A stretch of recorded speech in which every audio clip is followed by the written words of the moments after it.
सात समंदर पार, जय श्री राम। नमस्कार, आपके साथ मैं हूं लावनी विनीत और बहुत विशेष प्रस्तुति के साथ एक बार फिर आपके बीच में मौजूद हूं।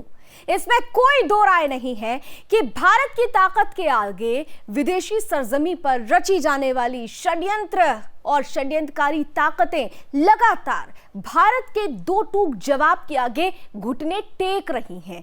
लेकिन इन परिस्थितियों के बीच में एक ऐसा मुद्दा बहस का विषय बनता जा रहा है जो ये सवाल पूछता है कि क्या इस वक्त जो परिस्थितियां भारत के अंदर हैं या भारत की सीमा से बाहर हैं, उन परिस्थितियों में इस बात का आकलन करना चाहिए कि तमाम विदेशी ताकतें अब मोदी विरोध करते करते न केवल भारत राष्ट्र का विरोध कर रही है बल्कि हिंदू और हिंदुत्व का विरोध करना भी शुरू कर चुकी हैं।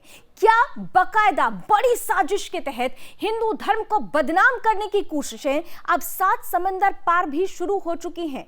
क्या इस पर भी अब हल्ला बोलने का वक्त नहीं आ गया है? क्या जय श्री राम विदेश में भी कहना अब गुनाह होता जा रहा है? और अगर ऐसा है तो हमें एक साथ आने का वक्त हो चुका है। आज इसी पर हम करने वाले हैं एक बड़ी बहस दो खास मेहमानों के साथ। एक जुड़ेंगे भारत से और एक जुड़ेंगी भारत के बाहर से। लेकिन सबसे पहले हम आज इस मुद्दे को आपके बीच लेकर क्यों आए हैं, इसे समझाने के लिए आपके सामने रखते हैं हमारी आज की स्पेशल रिपोर्ट। मेरे साथ इस वक्त जुड़ चुके हैं, बिना समय गवाए स्वागत करती हूं। मेरे साथ इस वक्त शिकागो से जुड़ रही हैं वरिष्ठ पत्रकार वंदना झिंगन जी, बहुत बहुत स्वागत। और साथ ही साथ हमारे साथ जुड़ रहे हैं जाने माने राष्ट्रवादी लेखक चिंतक अमित शंकर जी। अमित जी, आपका भी बहुत बहुत स्वागत। वंदना जी, आपके साथ शुरुआत करते हुए सबसे पहले बहुत बहुत बधाई और कॉन्ग्रेचुलेशंस की। आप लोग जो लड़ाई वहां लड़ रहे थे भारत की अस्मिता को बचाने के लिए, उस लड़ाई में आपकी जीत हुई है, हमारी जीत हुई है, हमारे देश की जीत हुई है। लेकिन इन सब के बीच एक सवाल इसलिए बहस का विषय बन गया है कि जिस सुनियोजित तरीके से भारत के खिलाफ रेजोल्यूशन लाने की कोशिश, भारत के लोगों के खिलाफ गलत धारणाएं बताने की कोशिश, जय श्री राम लिखने वालों को एक एजेंडे से जोड़ने की कोशिश, ये सब कुछ आपको नहीं लगता कि महज मोदी विरोध या भारत का विरोध नहीं है बल्कि पूरी तरीके से सनातन का विरोध भी विदेशी सरजमी पर शुरू कर दिया गया है? सनातन के खिलाफ एक बड़ी साजिश रची जा रही है विदेशी सरजमी से। आपने ना बहुत ही उसको सही पकड़ा है। देखिए, बात शुरू हुई थी शिकागो के ये रेजोल्यूशन से, यात्रा शुरू हुई 2019 से, जब 370, और ये तो सिर्फ बहाना है बट लेकिन इसके पीछे जो छुपा हुआ वो है, क्या इसका कारण है, इसको कुरेदने की जरूरत है। आप जहां जहां देखते हैं, जहां जहां यूनिवर्सिटीज में, आप स्कूल्स में, कॉलेजेस में, जहां पे भी आप जाएं, तो ये जो चीज है ये प्रखर रूप से सामने आती जा रही है। जैसे ही कल हमने कहा था केयर, जिसको एक टेररिस्ट ऑर्गेनाइजेशन घोषित किया गया है मिडिल ईस्ट में, council of Islamic American Islamic relations, कितना सुंदर नाम है। आप केयर सुनते हैं तो कंपैशन लगता है कि आप किसी का ध्यान देते हैं, तो वो जो पूरी उसकी फुल फॉर्म है वो बताना बहुत जरूरी है। बट लेकिन, और वो चाहती थी, मरिया हैडन ने चाहा था कि ये भी चुपचाप पास हो जाएगा, बट लेकिन आपने अपने दर्शकों को कल रात को भी अपने समय से आज जो सुबह था भारत का, दिखाया कि जो मेयर है शिकागो की लॉरी लाइटफुट, उसने कहा कि हमको इस विषय में नहीं बोलना चाहिए, क्योंकि जब हम लोगों ने उसको, जब कल आपसे बात किया था, हमने बोला था हमको 5 लोग बोलने को मिले हैं, तो हम सिर्फ 4 ही बोल पाए थे क्योंकि एक को कुछ टेक्निकल प्रॉब्लम थी तो वो बोल नहीं पाया। तो जब हम लोगों ने अपना पक्ष रखा, हमने सब तथ्यों के बेस पे पक्ष रखा, और वो जो लोग 3 थे उन्होंने जो पक्ष रखा, जैसे ए जो बोल रहा है वही बी बोल रहा है और वही सी बोल रहा है। शायद वो इतने ओवर कॉन्फिडेंट थे कि उन्होंने सोचा ही नहीं, उनको तो ये था कि उनके तो जश्न शुरू हो चुके थे, उनकी तो पार्टियां भी शुरू हो चुकी थी कि अभी हम लोग विक्ट्री पार्टी कहां करेंगे, ये करेंगे वो करेंगे। पर सत्य, जैसे आप बोलते हैं कि सत्य हमारे साथ था, हमारे पास सब तथ्य थे।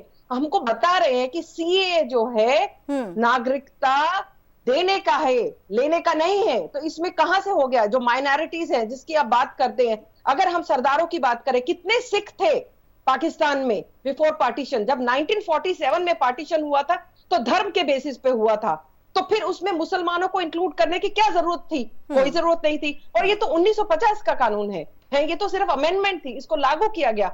बट लेकिन जो सनातन, आपको मालूम है, मैं एक और बात बताऊंगी, जब राम जन्मभूमि का शिलान्यास की बात हुई तो न्यूयॉर्क में टाइम स्क्वायर में हम लोगों ने प्लान किया था कि हम बहुत बड़ा, टाइम स्क्वायर काफी फेमस है न्यूयॉर्क का, सब जानते हैं कि हम श्री राम का वहां पे सेलिब्रेट करेंगे। इन लोगों ने वहां पे भी पंगा अड़काया। बिल्कुल, यानी हर जगह अगर देखें तो सनातन का विरोध पीछे है। अमित जी, आपके पास आते हुए, जैसा कि वंदना जी ने कहा कि केयर जब नाम आता है तो एक कंपैशन फील होता है, लेकिन उस केयर में कंपैशन नहीं, एक कॉन्स्पिरेसी है जो सीधे सीधे हिंदू धर्म के खिलाफ है। यहाँ पर जो परिस्थितियां पैदा हुई है, आज हम रश्मि सामंत का उदाहरण इसलिए ले रहे हैं क्योंकि रश्मि सामंत को इस्लामोफोबिक बोला गया क्योंकि वो अपने फेसबुक प्रोफाइल पे जय श्री राम लिखती हैं, क्योंकि वो सनातन से जुड़े हुए श्लोक लिखती हैं। ये इस्लामोफोबिक कैसे हो सकता है? आपको नहीं लगता कि विदेशों में बैठे हुए लोग अब हिंदू और हिंदुत्व को सीधा सीधा निशाना बना रहे हैं क्योंकि उन्हें भारत, जिसे हिंदू राष्ट्र बनाने के लिए बड़ी कवायद की जा रही है, उसमें भी एक बड़ा हर्डल पेश करना है? आप इससे इत्तेफाक रखते हैं? जब जहाँ से मैं आता हूँ यूपी से, वहाँ पे तो जब दो आदमी मिला करते थे तो जो ग्रीटिंग होती थी वो राम राम हुआ करती थी जी। तो राम राम और जय श्री राम तो हर घर में हुआ करता था, दो लोगों के बीच में, दो परिवारों के बीच में, दो समाजों के बीच में हुआ करता था। और ये आज से नहीं, ये मैं न जाने कितने 100 वर्षों की बात कर रहा हूं जब राम राम जय श्री राम, मतलब हम बातचीत में बोलते थे। और हिंदू धर्म में तो राम का नाम का इतना बड़ा महत्व है कि आपके जन्म से लेके और जब आपकी अंतिम यात्रा निकलती है उस समय भी क्या बोलते हैं, राम नाम सत्य है। तो ये जो राम के नाम की महत्ता है, जो राम के नाम का जो जोड़ हिंदू धर्म के साथ है, पहली बात तो इस बात को बाहर वाले समझ नहीं सकते हैं। जितनी गलती हिंदुत्व और राम को बदनाम करने में बाहर वालों की है ना लावनी जी, उससे कहीं ज्यादा गलती इस यहां तक पहुंचने में मेरी और आपकी भी है। और मेरी और आपकी गलती इसलिए है कि हमने राम के नाम का साथ छोड़ दिया, हमने हिंदू धर्म का साथ छोड़ दिया, हमने हिंदू धर्म के तौर तरीकों का साथ छोड़ दिया और हम अपने आप को आधुनिक बनाने की दौड़ में न जाने क्यों पागल हो गए और हम कहाँ थे और हम भागते भागते कहाँ से कहाँ पहुंच गए। इस पूरे कालखंड में ये जो बदलाव आया, इसका फायदा ये जो लिबरल है और जो और ताकतें हैं जो देख रही थी धीरे धीरे हिंदुस्तान कैसे संगठित होकर एक बड़े वैश्विक ताकत के रूप में उभर रहा था। स्पेशली जब से मोदी जी का राज 2014 से आया है, तब से हिंदुस्तान का जो परसेप्शन था उसमें तो जमीन आसमान का भी फर्क आया है और ऑन ग्राउंड जो हिंदुस्तान की डिलीवरी थी उसमें बहुत फर्क आया है। और कोरोना काल में तो हिंदुस्तान ने सिद्ध कर दिया है कि अगर कोई भी दुनिया का कोई भी देश अगर कोरोना के लिए सहायता के लिए किसी देश की तरफ देख रहा है तो वो देश सिर्फ और सिर्फ हिंदुस्तान ही है। तो मोदी से लेके और वैक्सीन से लेके और योग से लेके और मिसाइल से लेके और पाकिस्तान पे हुई सर्जिकल स्ट्राइक से लेके पूरे वैश्विक पटल पे एक हिंदुस्तान का जो परसेप्शन था वो चेंज हुआ है। और सारे देश, चाहे वो मिडिल ईस्ट के हों, चाहे ईस्ट यूरोप के हों, चाहे वो अमेरिका हो या कोई देश हो, इन सब देशों को एक मूलभूत बात समझ में आ गई है कि ये एक रिसर्जेंस है, ये रिसर्जेंस भारत का है। और अगर भारत वैश्विक पटल पे उभरेगा तो भारत के साथ साथ हिंदू भी उभर के आएगा। सर, लेकिन आप कहते हैं कि ये रिसर्जेंस है, लेकिन बाहर के लोग तो इसी चीज को रिबेलियन के तौर पर देखने लगते हैं। अगर हम और आप सच बोलेंगे तो हमें कहा जाएगा कि हम विरोध करते हैं, हम धर्मनिरपेक्षता का मतलब नहीं समझते, हम सेक्युलरिज्म के खिलाफ है। ये तमाम जो बातें होती है, वरना जी महत्वपूर्ण मुद्दा ये हो जाता है, हम विदेशी सरजमी की बात इसलिए बार बार कर रहे हैं, 2 सेंटर्स के बारे में अमित जी भी इसकी जानकारी रखते हैं, आप भी निश्चित रूप से रखती होंगी। आपको याद होगा सेंटर फॉर रिलीजियस फ्रीडम और दलित फ्रीडम नेटवर्क, ये 2 ऐसी ऑर्गेनाइजेशन हैं जिनको बाकायदा फंडिंग होती है भारत के खिलाफ लिखने बोलने के लिए, और न केवल भारत के खिलाफ बल्कि महत्वपूर्ण रूप से सनातन के खिलाफ लिखने और बोलने के लिए। हिंदुओं को तोड़ने में, भारत की सरजमी पर हिंदुओं को बांटने में इन दोनों ही संस्थाओं ने बड़ा महत्वपूर्ण काम किया है। लेकिन अमेरिका में रहते हुए जिस तरीके से इन ऑर्गेनाइजेशंस को सपोर्ट किया गया, मैं फिर यही कहूंगी, सरकारें चाहे किसी की भी हो, आपको नहीं लगता कि जो एक एक्शन लेना चाहिए था वो एक्शन अमेरिका में भी नहीं लिया गया? वो एक्शन किसी भी विदेशी सरजमी पर नहीं लिया जा रहा है जिसकी दरकार आज है। भारत में बैठकर हम दो टूक जवाब देने के लिए तैयार हैं, लेकिन भारत के बाहर जो ये कहते हैं कि भारत आज उभरती हुई शक्ति है, उसके साथ संबंध बनाने की जरूरत है, तो वही लोग इस तरीके की षड्यंत्रकारी लोगों के खिलाफ आवाज क्यों नहीं उठाते? इसीलिए मैं उनको साइलेंट सपोर्टर कहती हूं। मैम वंदना जी,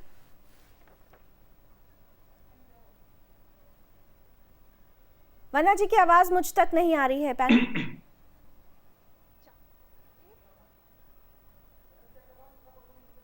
जी, वंदना जी, चलिए, शायद वंदना जी को हमारी आवाज नहीं पहुंच रही है, हम दोबारा उन तक जाने की कोशिश करते हैं। यही सवाल मैं आपके पास लेकर आती हूँ अमित जी, आपको नहीं लगता कि विदेशों में ये रचने बसने वाले षड्यंत्रकारी, इनको एक साइलेंट सपोर्ट मिलता रहता है वहां की ही सरकार का? वो भले ही ये कहें कि भारत के साथ अच्छे संबंध हैं, भारत के साथ, भारत बढ़ती हुई शक्ति है, हम उनके साथ रिश्तों को मजबूत करना चाहते हैं, लेकिन भारत विरोधी ताकतें जो वहां पर षड्यंत्र रचती हैं, उनके ऊपर कुछ भी बोलने पर चुप्पी साध ली जाती है। लावनी जी, देखिए, जैसे भारत में वायर है और प्रिंट है और NDTV है ना, उसी तरह हर देश में इस तरह के बहुत सारे पत्र, बहुत सारी पत्रिकाएं, बहुत सारे मीडिया हाउसेस होते हैं, जैसे न्यूयॉर्क टाइम्स है। तो और फ्रीडम ऑफ प्रेस सिर्फ यहाँ पे नहीं है, फ्रीडम ऑफ प्रेस हर जगह है। लेकिन आप एक मेरी बात का यकीन मानिएगा कि इस तरह की जो ताकतें जो भारत में है या भारत के बाहर है, वो सारी हाशिए पे धीरे धीरे शिफ्ट होते होते पहुंच गई है। और इन जो ताकतों को जो खतरा है, जैसे मैं आपसे पहले कह रहा था, वो खतरा सिर्फ यही है कि अगर हिंदू धर्म का और हिंदुस्तान का रिसर्जेंस होगा, जो कि हो रहा है और बहुत तेजी के साथ हो रहा है, तो इस्लाम को जो पूरे दुनिया के हर जगह पे ले जाने का इनका मकसद था, उसमें बाधा आएगी और मेरे समझ से वो मकसद खंडित हो जाएगा। पूरी दुनिया को इस बात का पता चल चुका है, अगर पूरे विश्व में शांति के समक्ष कोई चुनौती है तो वो सिर्फ और सिर्फ इस्लाम है। इसलिए पूरे विश्व के जो समझदार देश हैं, जो समझदार लोग हैं, वो एक तरफ से, चाहे वो ऑस्ट्रेलिया हो या फ्रांस हो या जर्मनी हो या US हो या UK हो, ये बड़े बड़े देश ये बहुत सख्त कदम इस्लाम के खिलाफ ले रहे हैं। जो इस्लाम को फेवर करते हैं, जिनकी फंडिंग कहीं और से होती है, वो लोग चाहे हिंदुस्तान में हो या देश के बाहर हो, उनको ये बात पसंद नहीं आ रही। और आज का बात कही जाती है ना अमित जी, आपकी बात बिल्कुल सही है कि वो कदम उठा रहे हैं, लेकिन कहा जाता है ना कि जब अपने पर आती है तो आदमी आगे बढ़ता है। भारत इस बात को आज से नहीं दशकों से कह रहा है, भारत इस्लामिक आतंकवाद को आज नहीं दशकों से झेल रहा है, बावजूद इसके विदेशी सरजमी से कभी इस तरीके का सपोर्ट नहीं मिला। जब वहां के लोगों ने झेलना शुरू किया तो इस पर बात शुरू हुई है। लेकिन ऐसे वक्त में जब परिस्थिति बिल्कुल भारत में, खास तौर से अगर हम हिंदुओं की बात करें, मैं वंदना जी, आपको मेरी आवाज आ रही है? बिल्कुल आ रही है जी। वंदना जी, जब भारत में हम बात करते हैं, भारत के हम बात करते हैं और ये कहने की कोशिश की जाती है विदेश की सरजमी से कि भारत में, मोदी सरकार में सेक्युलर राजनीति की कोई जगह नहीं है, जबकि यहाँ पर खुलकर यहाँ के नेता, यहाँ की कई पॉलिटिकल पार्टीज किस तरीके से इस्लाम को फेवर करती हैं, मुस्लिम वोट बैंक्स को साथ में लाती है। ज्यादा दूर नहीं जाते हैं, यहां पर चुनाव चल रहा है, टीएमसी के एक लीडर हैं आलम शेख, वो ये कहते हैं कि अगर भारत के 30% मुसलमान एक साथ आ जाएं तो भारत में 4-4 पाकिस्तान बन जाएंगे। और यहां पर विदेशी सरजमी से ये कहने की कोशिश कि भारत में सेक्युलर राजनीति की जगह नहीं, भारत में सिर्फ हिंदुत्व को बढ़ावा दिया जाता है, भारत में सिर्फ हिंदू को ही बढ़ावा दिया जाता है। ये भ्रम फैलाने की कोशिश करने वालों के खिलाफ क्यों नहीं आवाज विदेशी सरजमी से उठ पाती है?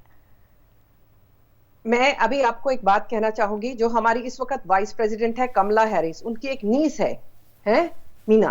अब आप, जब कोलोराडो में फायरिंग हुआ, 10 लोग मर गए, उसने बिना कुछ जाने सोचे एक स्टेटमेंट दे दिया कि कोई जो है मानसिक रूप से जिसका संतुलन बिगड़ा होगा, कि कोई गोरा होगा, उसने ये किया होगा। और जब बाद में पता चला कि कौन था, तो वो एक रिफ्यूजी था, अहमद जिसका नाम था। तो आप ये सोचिए कि किस तरह से नैरेटिव सेट किए हुए हैं, किस तरह से माइंडसेट सेट किए हुए हैं। तो हम इनसे किस तरह की, मतलब like how can they be a leader, like do you expect. और इनके नाम होते हैं progressive. Can you believe it? What is progress stands for? What progress stands for? Only for one community? No. Sorry to say that. Because even if जब हमने कल बात की थी, हम pledge of allegiance लेते हैं for all, like you know, so सबके लिए। अभी जब secular, अगर secular का meaning भी ये लोग जान जाएं, तो आपको मैं कहना चाहूंगी कि उसमें हम लोग का ज्यादा नुकसान है। आप चाहे भारत की बात ले लीजिए, 8 राज्य भारत में है जहां हम लोग माइनॉरिटी में आ चुके हैं। तो ये कहते हुए हमें शर्म नहीं आएगी? क्यों नहीं? आप देखिए, क्रिश्चियंस के पास में वेटिकन है, हम इस्लाम की बात करते हैं, उनके पास में मक्का है। अगर हम हिंदू कहीं बात करें तो हमारे पास एक हिंदू राष्ट्र होना चाहिए कि नहीं होना चाहिए? जब भी ये राम जन्मभूमि का, ये हमको कोई गंगा जमनी तहजीब करते हो, पर गंगा भी हमारी है, जमुना भी हमारी है। दूसरी बात यह है, हम लोगों को ये किसी ने दिया नहीं है राम जन्मभूमि का। 550 साल की इंतजार, कितनी पीढ़ियां चली गई, इस बात को लोग जानते हैं। पर लेकिन विदेश की धरती पे भी जो बाहर के इलेक्टेड ऑफिशियल्स हैं, उनको भारतीय मूल के ही लोग होते हैं जो जाके गलत बताते हैं। आप ये सोचिए। और फिर उसके लिए हमको कितनी मेहनत करनी पड़ती है। 10 किलोमीटर का दायरा है 49th वार्ड का। और उस दायरे में उसको 10,000 मील दूर की पड़ी है, पर अपनी सिटी की नहीं पड़ी। तो आप बताइए कि कैसा लगता होगा हमको। वहां वैक्सीन की जरूरत है, वहां वार्ड को इंप्रूव करने की जरूरत है, नौकरियों की जरूरत है पेंडेमिक के टाइम में, बट इन चीजों पे ख्याल नहीं किया जा रहा।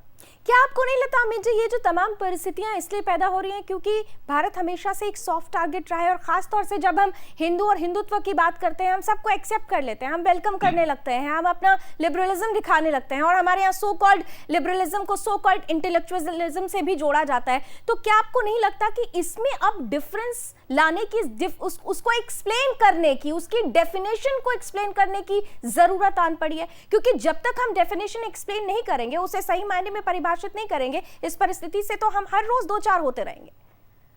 लावनी जी, मैं आपकी पहली वाली बात से आरंभ करना चाहूंगा, जहां पे आपने कहा कि ये विश्व के सारे देश ये आतंकवाद की समस्या से हमारे साथ क्यों नहीं खड़े हो रहे थे। भारत आज से नहीं, भारत तो पता नहीं 70 साल से बोल रहा आतंकवाद है, आतंकवाद है, आतंकवाद। और स्पेशली 1970-75 के बाद से तो हम बहुत जोर से इस बात को बोल रहे हैं। लेकिन इस आपके प्रश्न का जो उत्तर है वो इस हिंदी के जी कहावत में है कि जाके पैर ना फटे बिवाई, सो का जाने पीर बराई।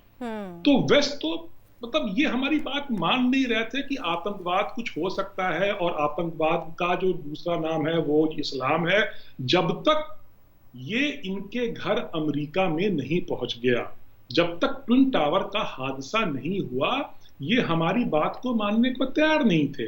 ट्विन टावर से ये शुरू हुआ, फिर वहां से धीरे धीरे फैलता हुआ ये फ्रांस पहुंचा, ये जर्मनी पहुंचा, ये नॉर्वे पहुंचा, और धीरे धीरे इसने सारे अमेरिका और यूरोप को अपने कब्जे में ले लिया।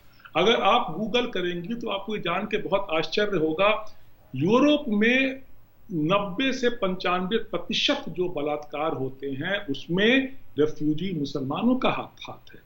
अगर आप गूगल करेंगे आपको जान के बहुत आश्चर्य होगा, डकैती, लूट, हत्या जैसे तमाम जो आपराधिक मामले हैं उसमें एक बहुत बड़ी संख्या रेफ्यूजी मुसलमानों की है। और आप देखेंगे इसी वजह से पिछले कुछ महीनों में यूरोप के कुछ देशों ने रेफ्यूजियों के प्रति जो अपना रुख है वो बहुत कड़ा किया है। अभी भी पूरे तरह से सारे इनके देश साथ नहीं हुए हैं, लेकिन ये सिर्फ वक्त की बात है जब आप देखेंगे कि पूरा का पूरा यूरोप और अमेरिका इनके खिलाफ खड़ा हो जाएगा। इस समय भारत को जो आवश्यकता है वो सिर्फ एक चीज की है कि भारत को एक राष्ट्र के रूप में अपनी शक्ति का प्रदर्शन देश में और देश के बाहर भी करते रहना है, चाहे वो शक्ति दिमाग की हो, चाहे वो शक्ति धन की हो, चाहे वो शक्ति सेना की हो। और भारत को ये सबको बताना है कि ये भारत 2014 के पहले वाला भारत नहीं है। तुम अगर किसी भी तरह की छेड़छाड़ हमारे लोगों के साथ, हमारे धर्म के साथ, हमारी सीमाओं के साथ करने की कोशिश करोगे तो हम तुम्हें छोड़ेंगे नहीं, ये तो तय रही बात। लेकिन वंदना जी, यहाँ पर 2 अंतर जो मैं बार बार कह रही हूँ करना पड़ेगा। हम सीधे सीधे इस्लामिक आतंकवाद से हमारे सैनिक, हमारा देश, हम सभी लड़ने को तैयार हैं, लेकिन वैचारिक आतंकवाद से लड़ने के लिए भी तो हमें स्ट्रैटेजी तैयार करनी होगी।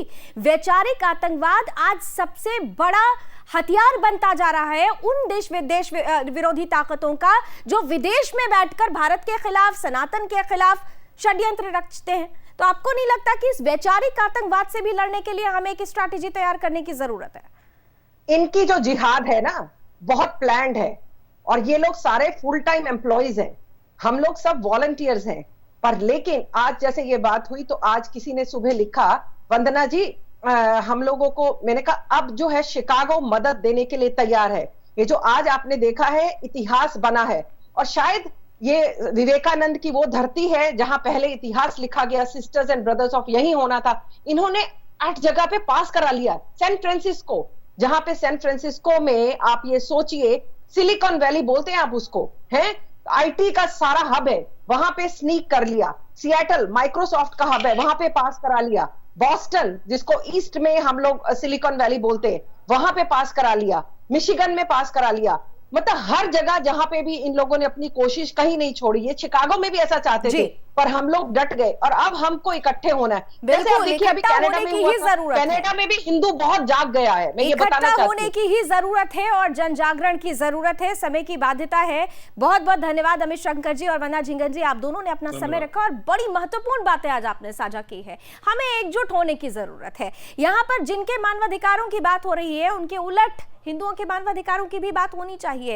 हर उस हिंदू के मानवाधिकार की बात होनी चाहिए जिसने 1990 में अपने और अपनों को खोया। हर उस हिंदूवादी के मानवाधिकार की बात होनी चाहिए। हर उस हिंदू के मानवाधिकार की बात होनी चाहिए जो हर रोज सड़कों पर यूं ही सरेआरा चाकू से मार दिया जाता है। हर उस हिंदू और हिंदूवादी की मानवाधिकार की बात होनी चाहिए जो जय श्री राम के नाम पर अपनी जान खो बैठता है। एक साथ एकजुट होकर इस वैचारिक आतंकवाद से लड़ने की जरूरत है। आज सोने से पहले आकलन जरूर करिएगा एकजुट होने के लिए। बहुत बहुत धन्यवाद हमारे साथ जुड़ने के लिए। अभी बस इतना ही। देश और दुनिया की तमाम खबरों के लिए जुड़े रहिए सुदर्शन न्यूज के साथ। जय हिंद।